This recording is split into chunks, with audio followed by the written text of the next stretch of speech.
Você está assistindo à série Entre Riscos, baseada no livro do profeta Daniel.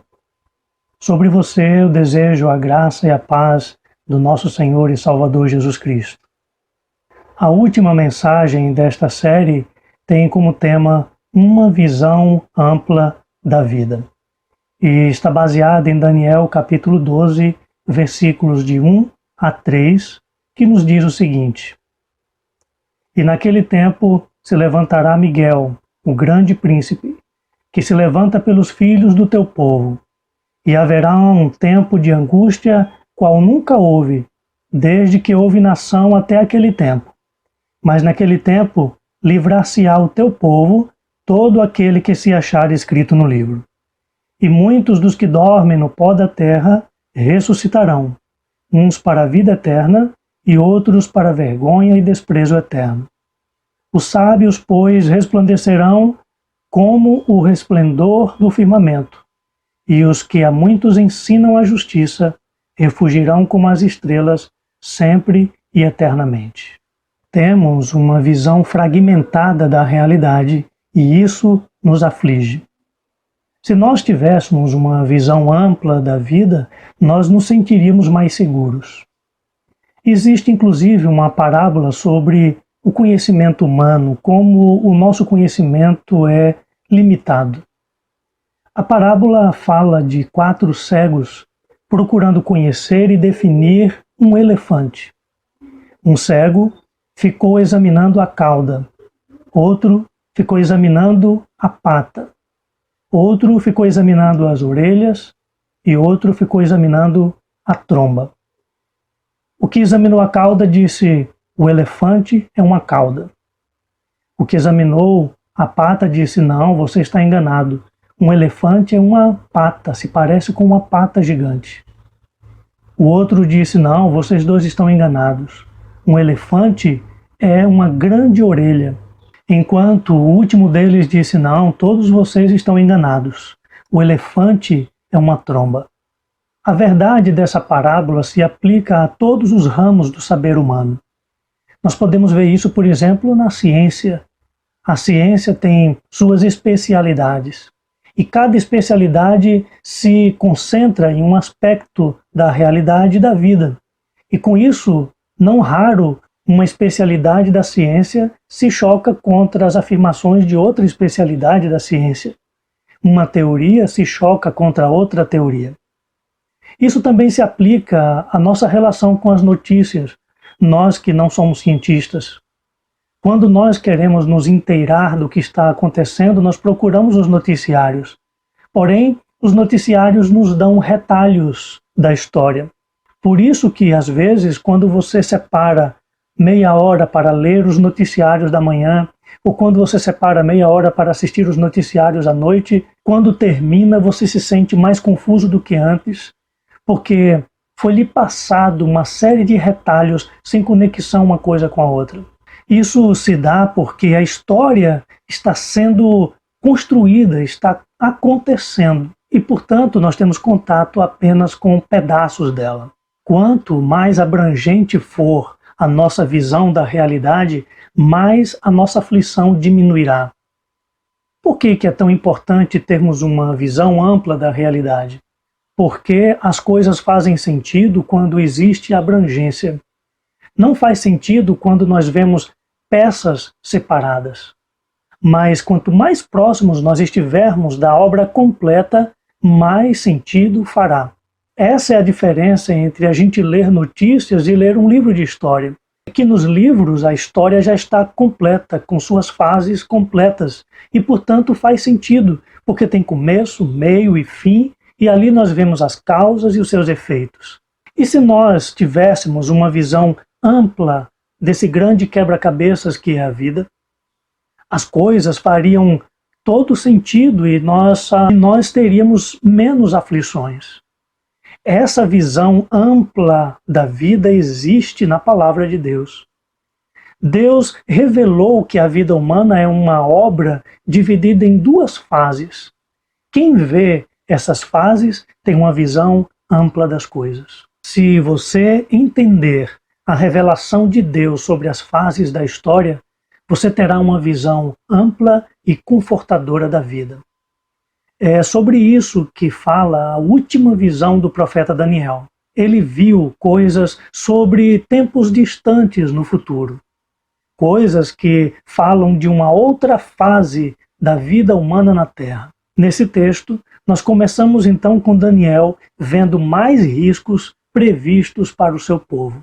O versículo 1 profetiza que haveria tempos de angústia como nunca houve, e esse tempo de angústia seria sobre todas as nações e não apenas sobre Israel. Esse tempo seria de uma angústia tal que o povo de Daniel iria precisar de um defensor. O defensor que se apresenta então é Miguel. Miguel é um anjo que se apresenta como defensor do povo de Israel, e nós vemos isso no capítulo 10 do profeta Daniel, no versículo 13. No livro de Daniel, nós temos uma noção mais sofisticada sobre os anjos. Isso se dá devido à influência que a cultura da Pérsia, uma das conquistadoras de Israel, teve sobre a cultura judaica, trazendo detalhes que não cabem em nossa mensagem aqui. Então, Miguel se apresenta como um anjo que tem o papel de uma potestade nacional. Miguel é a potestade protetora do povo de Israel. Ele se apresenta como um príncipe e como um guerreiro. Para você entender o papel de Miguel na proteção do povo de Israel, você precisa entender o que é um anjo na Bíblia. Na Bíblia, anjo é o poder de Deus manifestado de forma personalizada, humanizada, de maneira humanoide. Ou seja, esse cenário de proteção do povo de Israel através de Miguel significa que o poder de Deus se manifestaria de uma forma especial para proteger o povo da promessa, proteger naqueles dias difíceis das angústias que viriam sobre toda a terra. Com isso, o povo de Daniel escaparia. O versículo 1 diz que por estarem incluídos no livro de Deus. O livro do hebraico Sefer significa não apenas livro em si, mas um documento, um registro, um certificado. Livro aqui dá a ideia de um projeto divino. Deus sempre teve um plano para a raça humana. E a respeito da continuidade da história, permanecerão aqueles que estiverem ajustados a esse projeto divino. A descrição desse livro, que tem pessoas inscritas nelas e pessoas não inscritas, nós temos a noção de que tem pessoas que estão fora do projeto de Deus, que não se ajustaram ao projeto de Deus e, portanto, não passarão para a próxima fase da história que está por vir. O povo de Daniel passaria por essa angústia nunca antes vista, mas seria protegido por Deus. E com esse livramento do povo de Deus, dá-se início a uma nova fase da vida humana. Essa nova fase começa com a ressurreição dos mortos. O versículo 2 diz que haverá a ressurreição dos mortos e que essa ressurreição será judiciosa e seletiva. A ressurreição é um elemento novo trazido aqui na revelação de Deus a respeito da expectativa humana, da esperança humana. O texto diz que os que dormem no pó da terra se levantarão. No hebraico é levantarão, ao invés de ressuscitarão. Essa é uma linguagem inversa do que acontece na morte. Conforme Gênesis, morrer é voltar para o pó. Conforme Eclesiastes, morrer é voltar para o pó e o espírito voltar para Deus. A ressurreição é exatamente o inverso da morte. É se levantar do pó novamente. Essa ressurreição é seletiva porque nós vemos que uns serão celebrados e outros serão reprovados. Onde nós temos dois tipos de ressurreição. Existe a ressurreição da vida e existe a ressurreição da condenação. Uns se levantarão para a vida eterna e outros se levantarão para o desprezo eterno. Essa ressurreição nos traz um cenário de juízo divino. Há um julgamento aqui revelando quem está no livro, ou seja, quem está no projeto de Deus e quem não está inscrito neste livro. Por fim, com essa nova fase da vida, finalmente o povo de Daniel ficará livre do risco de extinção. Risco que estava presente sobre Daniel e sobre o seu povo todo o tempo que viveu na Babilônia. O versículo 3 diz que os sábios brilharão para sempre. Os sábios quem são? São aqueles que entenderam o projeto divino, o conteúdo do livro divino. Esses sábios, diz o texto, ensinam a justiça, onde justiça aqui não tem um sentido jurídico. Justiça aqui tem um sentido de retidão, de ajustamento. Retidão ao projeto, ajustamento ao projeto, ao livro divino.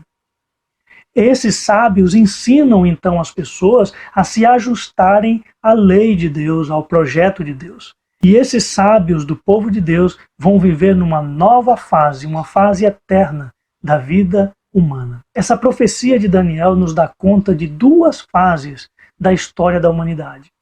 Uma fase passageira, esta agora em que nós estamos vivendo, e na qual Daniel viveu, e uma fase eterna, essa fase que virá no dia do juízo final que Deus trará sobre o mundo. Sendo assim, quando você entende que a história humana tem duas fases, você passa a ter uma visão confortadora da vida. Porque a imperfeição e a morte não existirão para sempre na vida humana. A vida na Terra é composta ao invés de ser simples. Tem duas fases ao invés de ter apenas uma. E podemos entendê-las assim. A primeira fase é a fase mortal. É esta que nós estamos vivendo. Essa fase tem um caráter que está em harmonia com a nossa própria natureza humana, ou seja, um caráter caído, falho e limitado. Por isso que no momento presente é tão difícil nós percebermos Deus agindo nos acontecimentos. Por outro lado, a segunda fase é eterna. É a época que virá.